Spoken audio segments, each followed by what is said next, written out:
तो ये है हमारा क्वेश्चन नंबर 3.3 प्रैक्टिस सेट 1.3 का थर्ड क्वेश्चन है। Solve the following simultaneous equation using Cramer's rule.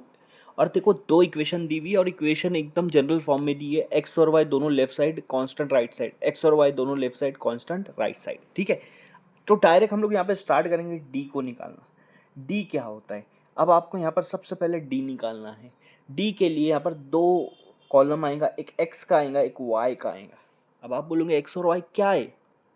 अब इक्वेशन देखो, ये दोनों में पहला दोनों एक्स है और ये दोनों वाई है और ये दोनों कांस्टेंट है। अब आप एक्स का टर्म देखेंगे तो यहाँ पर एक्स से पहले कुछ नहीं है, मतलब वन होगा। नीचे एक्स से पहले क्या है, टू है, तो ये वन और टू एक्स के कॉलम में लिखेंगे, वन और टू।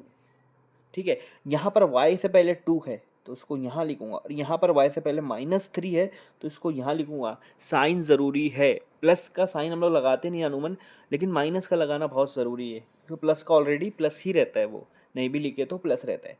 ये इतना आ गया आपका डी। सबसे पहले ब्रैकेट सॉल्व करो। अभी ब्रैकेट में क्या होगा मालूम है क्या, इन दोनों को मल्टीप्लाई करेंगे आप, 1 और -3 को, 1 मल्टीप्लाई -3, 1 मल्टीप्लाई -3, बीच में एक और माइनस लगाएंगे, फिर सेकंड ब्रैकेट। अब सेकंड ब्रैकेट में क्या आएगा, ये दोनों आएंगे, 2 मल्टीप्लाई 2।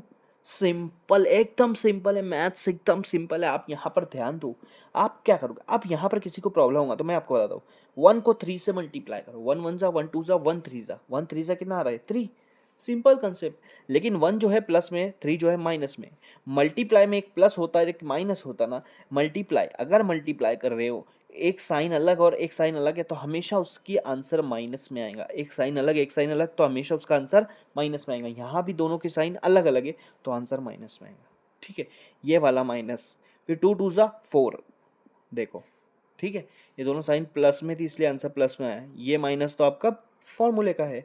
अब आप देखो मल्टीप्लाई का कंसेप्ट गया, अब यहाँ पर प्लस और माइनस का है तो ये दोनों क्या है, माइनस है। जब माइनस माइनस आता है तो माइनस माइनस प्लस होता है, तो 3 और 4 को प्लस कर दो 7, और बड़े नंबर की साइन माइनस लगा दो, तो डी की वैल्यू क्या आ गई आपके पास, -7।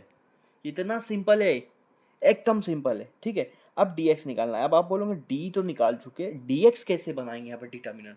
देखो एकदम सिंपल है, मैं आपको बताता हूँ। देखो क्या करना है, यहाँ पर देखो, यहाँ पर क्या है, x की वैल्यू कॉलम और y की कॉलम है।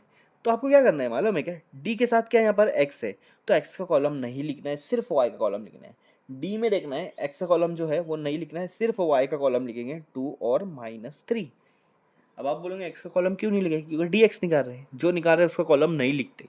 उसकी जगह क्या लिखेंगे, उसकी जगह लिखेंगे ये कांस्टेंट जो पहले नहीं लिखे थे, -1 और 12। कितना सिंपल है, बहुत। अब इन दोनों को मल्टीप्लाई करो, -1 और -3, -1 को मल्टीप्लाई करेंगे -3 के साथ, कुछ भी नहीं है, बस दोनों को मल्टीप्लाई में लिख दिया।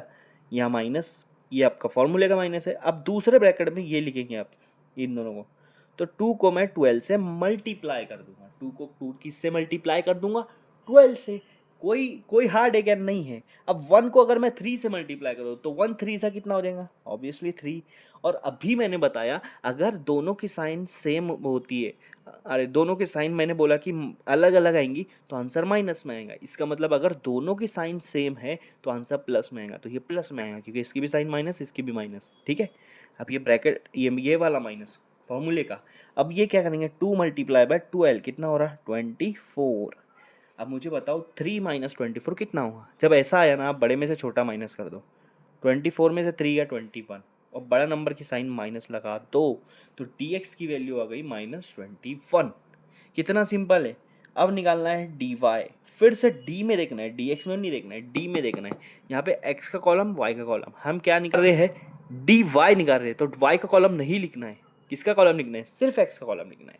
ये x का कॉलम 1 और 2 लिख दिया, क्योंकि dy निकाल रहे हैं तो y का कॉलम नहीं लिखना है। अब y के कॉलम की जगह पर क्या लिखेंगे, कांस्टेंट -1 12।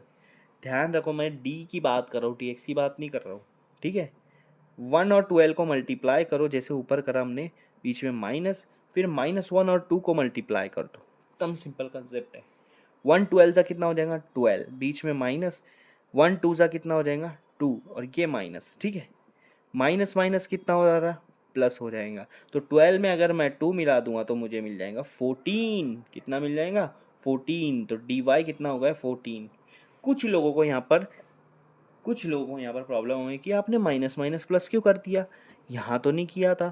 तो देखो ये दोनों माइनस के बीच में नंबर है, मतलब ये प्लस माइनस का कंसेप्ट हो गया। यहाँ माइनस और माइनस के बीच में नंबर नहीं है, तो ये मल्टीप्लाई हो गया। समझ में आ रहा है। अब x निकालना है, तो x का फॉर्मूला होता है dx अपॉन डी। क्या होता है? dx upon D. dx कितना है? dx ये है, उसका वैल्यू आया था -21। और d कितना है? d का वैल्यू आया था -7। अभी डिनोमिनेटर में सेम सेम वैल्यू कट हो, साइन कट हो जाएंगी। 7 के टेबल में 21 आता है 3 पर, तो x की वैल्यू क्या आ गई इस हिसाब से? 3। x की वैल्यू क्या आ गई? 3 आ गई। समझ में आ रहा है? हाँ।